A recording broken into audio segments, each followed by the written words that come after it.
जैन समुदाय में एक पूजनीय नाम शुभमती माताजी ने अपनी यात्रा वालचंद नगर महाराष्ट्र से शुरू की। 31 मई 1975 को नेहा दोषी के रूप में जन्मी उनका जीवन अध्यात्म की ओर एक असाधारण मोड़ ले गया। छोटी उम्र से ही उन्होंने धार्मिक और दार्शनिक गतिविधियों के प्रति रुझान दिखाया। उनका परिवार उनकी रुचियों का समर्थन करते हुए आध्यात्मिक विकास के लिए अनुकूल वातावरण प्रदान करता था। इस पोषण वातावरण ने एक जैन साध्वी के रूप में उनके भविष्य की नींव रखी। नेहा का जीवन सहानुभूति की गहरी भावना और आध्यात्मिक सत्य की तलाश से चिह्नित था। वह जैन धर्म की शिक्षाओं के प्रति आकर्षित थीं, विशेष रूप से अहिंसा, आत्म अनुशासन और मोक्ष की खोज पर इसके जोर से। जैन धर्म के सिद्धांत उनके साथ गहराई से प्रतिध्वनित होते थे, जो उन्हें त्याग और आध्यात्मिक ज्ञान के मार्ग की ओर ले जाते थे। उनके शुरुआती जीवन के अनुभवों और आध्यात्मिक झुकाव ने अंततः उन्हें तपस्या के मार्ग को अपनाने के लिए प्रेरित किया। सांसारिक संपत्ति का त्याग करने और तपस्या के जीवन को अपनाने का निर्णय कभी आसान नहीं होता। हालांकि नेहा के लिए यह एक स्वाभाविक प्रगति थी, एक ऐसी पुकार जिसे वह अनदेखा नहीं कर सकती थी। उनका परिवार, हालांकि शुरू में आशंकित था, ने उनकी पुकार की सच्चाई को पहचाना और उन्हें अपना आशीर्वाद दिया। इसने नेहा दोषी से शुभमती माताजी में उनके परिवर्तन की शुरुआत को चिह्नित किया, जो अनगिनत व्यक्तियों के लिए आध्यात्मिकता और ज्ञान की किरण है। एक जैन साध्वी के रूप में उनकी यात्रा 25 अप्रैल 2003 को शुरू हुई, जब उन्होंने अपनी क्षुल्लिका दीक्षा, प्रारंभिक मठवासी दीक्षा प्राप्त की। इस घटना ने उनके जीवन में एक महत्वपूर्ण मोड़ ला दिया, जो जैन धर्म के सिद्धांतों के प्रति उनके पूर्ण समर्पण का प्रतीक है। एक साध्वी के सफेद वस्त्र धारण करते हुए उन्होंने सादगी, तपस्या और आध्यात्मिक अन्वेषण के जीवन को अपनाया, दूसरों को प्रेरित और प्रबुद्ध करने की यात्रा पर निकल पड़ी। एक जैन साध्वी का मार्ग कठिन है, जैन धर्म के सिद्धांतों के सख्त पालन की मांग करता है। शुभमती माताजी ने अटूट समर्पण के साथ इस जीवन को अपनाया, अपने विश्वास के सिद्धांतों का परिश्रम पूर्वक पालन किया। आध्यात्मिक विकास के प्रति उनकी प्रतिबद्धता ने उन्हें जैन दर्शन की बारीकियों में महारत हासिल करते हुए धर्म ग्रंथों में गहराई से उतरने के लिए प्रेरित किया। ज्ञान और आध्यात्मिक समझ की उनकी प्यास ने उन्हें अपने चुने हुए रास्ते पर आगे बढ़ाया। 23 मई 2010 को शुभमती माताजी ने आर्य का दीक्षा प्राप्त करके अपनी आध्यात्मिक यात्रा में एक महत्वपूर्ण उपलब्धि हासिल की। इस उच्च मठवासी दीक्षा ने जैन समुदाय के भीतर उनकी उच्च स्थिति को दर्शाया और जैन दर्शन की उनकी गहरी समझ और इसके प्रचार के प्रति उनकी प्रतिबद्धता को स्वीकार किया। आर्यिका के पद पर उनका उत्थान उनके आध्यात्मिक कौशल और धार्मिकता के मार्ग के प्रति उनके अटूट समर्पण का प्रमाण था। अपनी कठोर आध्यात्मिक साधनाओं से परे शुभमती माताजी ने अपने लेखन के माध्यम से जैन धर्म के ज्ञान को साझा करने के लिए भी खुद को समर्पित कर दिया। उन्होंने कल्याणकारी दीपिका और नमोकार महामंत्र विधान सहित कई धार्मिक ग्रंथों की रचना की, जो जैन सिद्धांतों और प्रथाओं की व्यावहारिक व्याख्या प्रस्तुत करते हैं। ये ग्रंथ जैन धर्म की गहरी समझ चाहने वालों के लिए मूल्यवान मार्गदर्शक के रूप में काम करते हैं।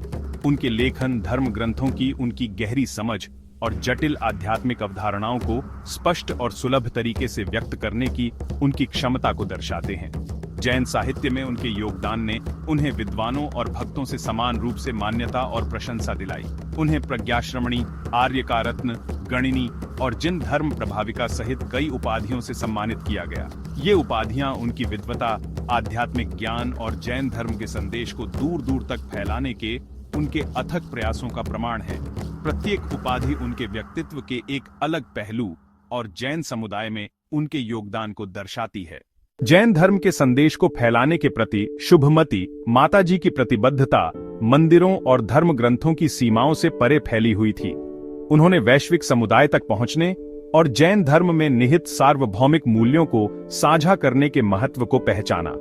2006 में उन्होंने संयुक्त राज्य अमेरिका में चातुर्मास 4 महीने के वर्षा ऋतु के एकांतवास की एक महत्वपूर्ण यात्रा शुरू की। इस प्रयास ने उन्हें जैन प्रवासियों से जुड़ने और जैन धर्म के सिद्धांतों को व्यापक दर्शकों तक पहुंचाने की अनुमति दी। संयुक्त राज्य अमेरिका में अपने समय के दौरान उन्होंने कई आध्यात्मिक प्रवचन आयोजित किए और विविध पृष्ठभूमि के लोगों के साथ बातचीत की। स्पष्टता और करुणा के साथ दिए गए उनके उपदेश कई लोगों के साथ प्रतिध्वनित हुए, अंतर धार्मिक संवाद को बढ़ावा दिया और जैन सिद्धांतों की समझ को बढ़ावा दिया। आध्यात्मिक स्तर पर लोगों से जुड़ने की उनकी क्षमता ने सांस्कृतिक बाधाओं को पार कर लिया, जिससे वह जैन समुदाय और उसके बाहर एक सम्मानित व्यक्ति बन गई। संयुक्त राज्य अमेरिका में अपने सफल चातुर्मास के बाद शुभमती माताजी ने 2007 और 2008 में धर्म प्रवहणा धार्मिक शिक्षाओं के प्रचार प्रसार में अपने प्रयासों को जारी रखा। उन्होंने व्यापक रूप से यात्रा की, व्याख्यान दिए, कार्यशालाएं आयोजित की और आध्यात्मिक संवादों में भाग लिया।